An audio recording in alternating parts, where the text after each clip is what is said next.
নমস্কার, welcome to astro console. আজকে বলবো মকর রাশির বিষয়ে কিছু কথা এবং বৃহস্পতির রাশি পরিবর্তনের কথা। বৃহস্পতির রাশি পরিবর্তনের ফলে মকর রাশির জীবন ও ভাগ্যে কী প্রভাব আসবে, কী পরিবর্তন হবে, আজকে এটা নিয়ে আলোচনা করব। সবার আগে জানাই শুভ নবমীর শুভেচ্ছা। দর্শক বন্ধুদেরকে বলবো তোমরা আনন্দ করো, আনন্দে থাকো, এখন আনন্দের সময় চলছে। আর আজকে নবমী রাত, এখন নবমীটা ভালো কেটে গেল। আর দশমীর শুভেচ্ছা আগাম জানিয়ে রাখি, তোমরা সবাই ভালো থেকো। দশমীর শুভেচ্ছা আগাম জানিয়ে রাখলাম। আর বলবো যে মন খারাপের কিছু নেই, মা আবার আসবে। কালকে দশমী, চিন্তা করা কিছু নেই। মা আছেন আমাদের সঙ্গে, সর্বদা থাকবেন। মাকে নিয়ে, মা দূরে যায়নি, কোথাও যায়ও না।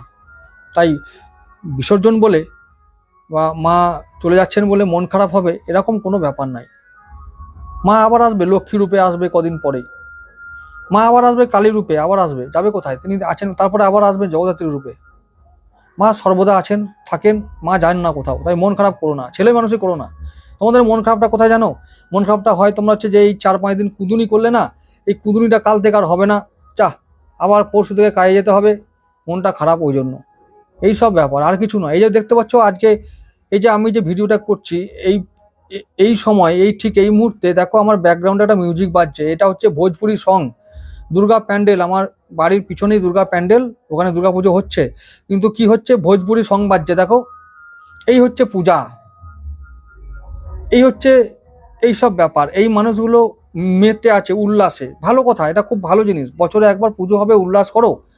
কিন্তু উল্লাস কাল থেকে হবে না বলে মন খারাপ তোমাদের, এটাই আসল কারণ। আর মায়ের জন্য দরদ কিছু নাই। তাই যদি হতো না, তোমরা মায়ের জন্য লক্ষ্মী পুজোর দিনেও তোমরা সেই রকমই করতে। লক্ষ্মী পুজোটা কেমন করে করো? লক্ষ্মীও তো মা, সে মা নয়? একই তো ব্যাপার। যে যে দুর্গা সেই লক্ষ্মী, সেই কালী। কুদুনি করো নাকি? করো না। কুদুনির সময় নাই, ওই সময় ওইটা হয় নাকি? ওটা মা নাকি? ছেলে মানুষে হচ্ছে এগুলো, ছেলে মানুষে নাকি? এগুলো করো না, জীবনে উন্নতি করতে পারবে না। মন খারাপ করবে না, আবার কাজে পরশু থেকে কাজে লাগবে। ভগবানকে ধন্যবাদ দাও যে যে আমার কাজটা এখনো আছে, আমি কাজ করে খেতে পারছি। পরশু দিন থেকে যেন সশরীরে সুস্থভাবে যেন কাজে জয়েন করতে পারি, কোনো খ্যাপামিটা না করে। হলো, এইটা বোঝার চেষ্টা করো, তাহলে জীবনে উন্নতি করতে পারবে। না হলে হরি বল করবে, হরি বল টুং টাং করবে, সারা জীবন ওই টুং টাং করেই কেটে যাবে। খ্যাপামিটা মন থেকে, জীবন থেকে সরিয়ে দাও। শুরু করছি আজকে আমাদের মকর রাশির জন্য বৃহস্পতির রাশি পরিবর্তনের কিছু কথা, যেটা আমি বলছি। এই যে বৃহস্পতি 12 বছর পর কর্কট রাশিতে আসবে 19শে অক্টোবর 2025 সালে। কর্কটে এলে বৃহস্পতি উচ্চস্থ হবেন, বলবান হবেন। 12 বছর পর এই ঘটনাগুলো ঘটবে, যেগুলো যে শুভ ঘটনাগুলো ঘটবে সেগুলো আমি একটু পরে আলোচনা করছি। সেগুলো ঘটতে যাবে 12 বছর পর, এবং এগুলো হবেই, নিশ্চিতভাবে হবে, এবং পরিবর্তন নিশ্চিতভাবে হবে, সবার জীবনে হবে। এই যে বড় একটা গ্রহ বৃহস্পতি, কিন্তু সব থেকে বড় গ্রহ, তার রাশি পরিবর্তন হলে বা তার একটুখানি পরিবর্তন হলে প্রভাবটা অনেকটা বেশি পড়ে। এইটুকু পড়বে না, অনেকটা বড় পরিবর্তন হবে,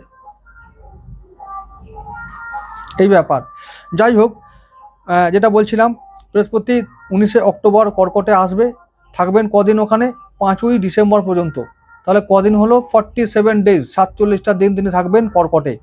এই কর্কটে 47 দিনে থেকে কি ফল দেবেন মকর রাশির জীবনকে, মানে জীবনে কি ফল আনবেন, সেইটা নিয়ে একটু আলোচনা করছি খুব সংক্ষেপে। একটু মন দিয়ে শোনো ভাই ও বোনেরা, একটু মন দিয়ে শোনো। আচ্ছা, কি হলো? কর্কট রাশিটা আমাদের না সপ্তম ভাব গো, সপ্তম ভাব মানে ব্যবসার ভাব। তো ব্যবসা উন্নতি হবে, তো ডেফিনেটলি হবে, ব্যবসায় উন্নতি হবেই। যদি তোমার চায়ের দোকান থাকে তাতেও উন্নতি হবে। আর যদি না হয়, তাহলে আজ থেকেই বলছি, চায়ের দোকান ছেড়ে অন্য দোকান দাও। আর কোনোদিন যদি এই সময় না হয়, আর জীবনে কোনোদিন হবে না। তাহলে ব্যবসাটা ভুল বাছাই হয়েছে, ব্যবসাটা ভুল বাছাই করেছো, ব্যবসা পরিবর্তন করো। আর এইবারে না হলে আর কোনোদিন হবে না, এটা মনে রাখো। তাহলে চায়ের দোকান ছেড়ে হয়তো তোমার দুধের দোকান দরকার, এইটা বুঝে রাখতে হবে। বা চাউমিনের দোকান দরকার, চা ছেড়ে চাউমিন করো, তাহলে হবে, এটা বুঝতে হবে। আমি এটা এক্সাম্পল দিয়ে বোঝানোর চেষ্টা করছি। তাহলে ব্যবসায় উন্নতি হবে, কিন্তু চরম উন্নতি হবে, প্রবল উন্নতি হবে। আর কি হবে? দাম্পত্য জীবনে উন্নতি হবে, দাম্পত্য সম্পর্কে উন্নতি হবে, হঠাৎ করে বিয়ে হবে, বৈবাহিক সম্পর্কে উন্নতি হবে, এইগুলো হবে, ভীষণভাবে পরিবর্তন হবে। বৃহস্পতি কর্কটের থেকে আমাদের লগ্নের উপর দৃষ্টি রাখবেন, সপ্তম দৃষ্টি লগ্নের উপরে থাকবে, মানে মকর রাশি মকর লগ্নে থাকবে, মকর রাশির উপরে দৃষ্টি থাকবে। তাহলে কি হলো, আমাদের উন্নতি হবে, পার্সোনাল ডেভেলপমেন্ট হবে, আত্মিক উন্নতি, ব্যক্তিত্বের উন্নতি হবেই। আমাদের চিন্তা ভাবনা বদল হবে। ওই যে বললাম না, আমি চায়ের দোকানের মালিক, চায়ের দোকান করে খাই, এইবার দেখছি কিছু একটা ব্যাপার ঘটছে গো, এবং হচ্ছে দোকানে সাজিয়ে নিতে হবে, একটু ইনভেস্ট করতে হবে, এই বুদ্ধিগুলো মাথায় আসবে, ব্যবসায় গিয়ে এগুলো হিট করবে, দিয়ে এবার ব্যবসায় কাজে লাগাবো, আমরা ব্যবসায় উন্নতি করতে পারবো। এই যে এইটা যেটা বললাম, চিন্তা ভাবনায় বদল হওয়া, এটা কি বলে ব্যক্তিত্বের বা এই বা আত্মিক উন্নতি বা বদল, ঠিক আছে, এটা হবে। এবার শরীর স্বাস্থ্যে প্রবল উন্নতি হবে, ঠিক আছে, প্রবল উন্নতি। আচ্ছা, এরপরে বলবো কদিন পরে এই অক্টোবর মাসেই আমাদের শনিদেব, লগ্নপতি শনিদেব, তিনিও দেবগুরু নক্ষত্রে যাবেন। তাহলে কি হবে, তখন তিনিও মানে আমাদের শনিদেবও আমাদের বৃহস্পতির কন্ট্রোলে থাকবেন বা তার আদেশে কাজ করবেন। তাহলে আমাদের সঞ্চয় ভাব সমৃদ্ধ হবে, অর্থ নির্মাণ হবে, অর্থ সম্পদ জমাতে পারবো, সেভিংস বাড়াতে পারবো, সঞ্চয় বাড়বে, ঠিক আছে, ডেফিনেটলি বাড়বে, একদম বাড়বে। লিখে নাও, মিলিয়ে নেবে। আমার মিলে গেলে আমার চ্যানেলে আবার ফিরে আসতে হবে, এটা বলে রাখলাম, ঠিক আছে। দর্শক বড্ড কম, তাতে আমার কোনো অসুবিধা নেই, কিন্তু কম হলেও কমটাই থাকা চাই, যেন আরও না কমে যায়। আর বলবো শুধু কম বেশিটা ম্যাটার করে না, সংখ্যাটাও ম্যাটার করে না আমার কাছে। আমি বলছি যারা দেখবে তারা কিছু শিখে যাবে, বুঝে যাবে, জেনে যাবে, এটা আমি সবসময় চেয়েছি, চাইবো। তার জন্য ভিডিও বড় হয়, নো প্রবলেম, দর্শক কম থাকে, নো প্রবলেম। একটা কথা হলো যে বোঝে এমন মানুষ কম থাকে সংখ্যায়। যদি সবাই বুঝতো না, সব কিছু বুঝতো, তাহলে দুনিয়াটা স্বর্গ হতো, এর নাম দুনিয়া হতো না। এটা ফ্যাক্ট, এটা বাস্তব ব্যাপার, এটা নিয়ে চলতে হবে সবাইকেই।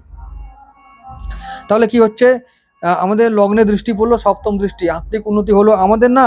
একাদশভাবে, এই যে একাদশভাবে আয় ভাব, বৃশ্চিক রাশি, ওই রাশির উপরে পঞ্চম দৃষ্টি পড়বে গো। তাহলে আয় বাড়বে, তো আয়, একাদশ ভাবটা আয় ভাব, আয় বাড়বে, সঞ্চয় বাড়বে, টাকা বাড়বে, সম্পদ বাড়বে। এবারে সম্পর্ক, ব্যক্তিগত সম্পর্ক, সেটা বৈবাহিক সম্পর্ক হতে পারে, পৈতৃক সূত্রে সম্পর্ক হতে পারে, মাতৃকুলের সম্পর্ক হতে পারে, ভাই বোনদের সঙ্গে সম্পর্ক বা আত্মীয়দের সঙ্গে সম্পর্ক, এগুলো উন্নতি হবে। সন্তানের জীবন বদলাবে, সন্তান লাভ হবে, অনেকের সন্তানের বাবা মা হতে পারবে, হবেই।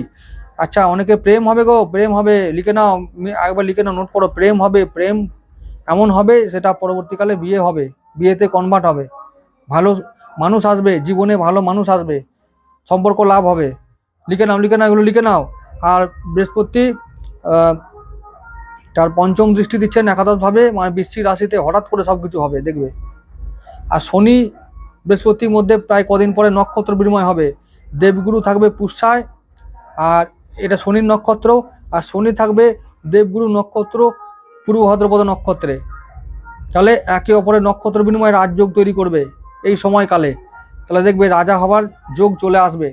আরে রাজা না হও, আমি বলছি রাজা মানে রাজা যদি না হই তো মন্ত্রী তো হব, মন্ত্রী হবার সময় এসে গেছে। এইটা আগে মনকে রেডি করো যে রাজা হব, রাজা না হলেও মন্ত্রী অন্তত হবে। আর যদি বলে যে না, যা চলছে তাই চলবে, তাহলে কিছুই হতে পারবে না, আর কারোর কিছুই বয়ে যাবে না, তোমাদেরই বয়ে যাবে, এই হলো ব্যাপার। আচ্ছা, এবার কি হচ্ছে, এবার যেটা বলছি, তিনি সপ্তমভাবে থাকবেন, বললাম না, বিয়ে হয়ে যাবে, আর ব্যবসায় হঠাৎ পরিবর্তন হবে। তো বিয়ে, প্রেম, এগুলো হবে, রেডি হয়ে যাও। আয় বাড়লো, বেশ বলেছি, আয় হবে, বৈবাহিক সূত্রে সম্পর্কে উন্নতি হবে। আচ্ছা, এবার আমাদের বৃহস্পতির নবম দৃষ্টি থাকবে তৃতীয় ভাবে, ভালো করে বোঝো কি বললাম। নবম দৃষ্টি থাকবে তৃতীয় ভাবে, তৃতীয় ভাব কোনটা, মকর থেকে 3 নম্বর ঘর কোনটা, মকর, কুম্ভ, মীন। তাহলে তৃতীয় ভাব মানে হলো আমাদের আত্মীয় স্বজন, ভাই বোন, হ্যাঁ গো, পাড়া প্রতিবেশী, সমাজ, আবার অফিসের কলিগ, এরা হচ্ছে তৃতীয় ভাব। আমার অভ্যাস, আমার হ্যাবিট, আমার ডেলি রুটিন, এগুলো আমার প্রতিভা, আমার যোগ্যতা, আমার কথাবার্তা, এইগুলোকে তৃতীয় ভাব থেকে আমরা বিচার করি। এইবারে এইগুলো কি হবে, এবার এই সব ভাবে দেবগুরু দৃষ্টি পড়বে। তাহলে এই আত্মীয়রা, এই পাড়া প্রতিবেশীরা এবার তোমাদেরকে সম্মান করবে, একটু ভাই বোনরা এবার তোমাদের সম্মান করবে, পাশে থাকবে, সমর্থন করবে, যোগাযোগ বৃদ্ধি হবে, নতুন বন্ধুত্ব হবে। বৃহস্পতি জীবকারক, জীবন নিয়ে আসবে, মানে নতুন মানুষের আগমন ঘটবে, নতুন মানুষের সঙ্গে পরিচয় হবে, যোগাযোগ বাড়বে, সোশ্যাল পরিধি মানে সোশ্যাল সার্কেলটা বাড়বে, সামাজিক পরিধিটা বাড়বে গো, পরিচিতির লেভেলটা বাড়বে, নতুন মানুষ আসবে, যোগাযোগ বৃদ্ধি হবে, কর্মক্ষেত্রে সেটা হিট করবে, প্রভাব ফেলবে, ব্যবসা ক্ষেত্রে সেটা প্রভাব ফেলবে। হবেই গো, হবেই। এগুলো দেখে নাও, ভালো একটা যোগাযোগ আসছে জীবন ও ভাগ্যকে নির্মাণ করার জন্য। এই যে বৃহস্পতির 12 বছর পর কর্কটে আগমন, এটা যথেষ্ট, এটা যথেষ্ট। কারণ উচ্চস্থ বৃহস্পতি সবার জীবন পরিবর্তন করবে, একটু হলেও করবে। তাই তোমরা দেখো যে তোমাদের জন্য কতটুকু হবে। ঠিক আছে, পরিবর্তন তো নিশ্চিত, পজিটিভ পরিবর্তন হবে, অনেক ভালো ভালো ফল আসবে। সাপ্তাহিক রাশিফলে আরো উল্লেখ করে দেবো। আজকে সেভাবে অনুকূল অবস্থা পেলাম না ভিডিও তৈরি করার জন্য, পরবর্তী সময়ে আবার ভালো করে আমি সাপ্তাহিক রাশিফলে সব একটা পর একটা উল্লেখ করে দেবো। ঠিক আছে, তাহলে আবার দেখা হবে সাপ্তাহিক রাশিফলে। নমস্কার।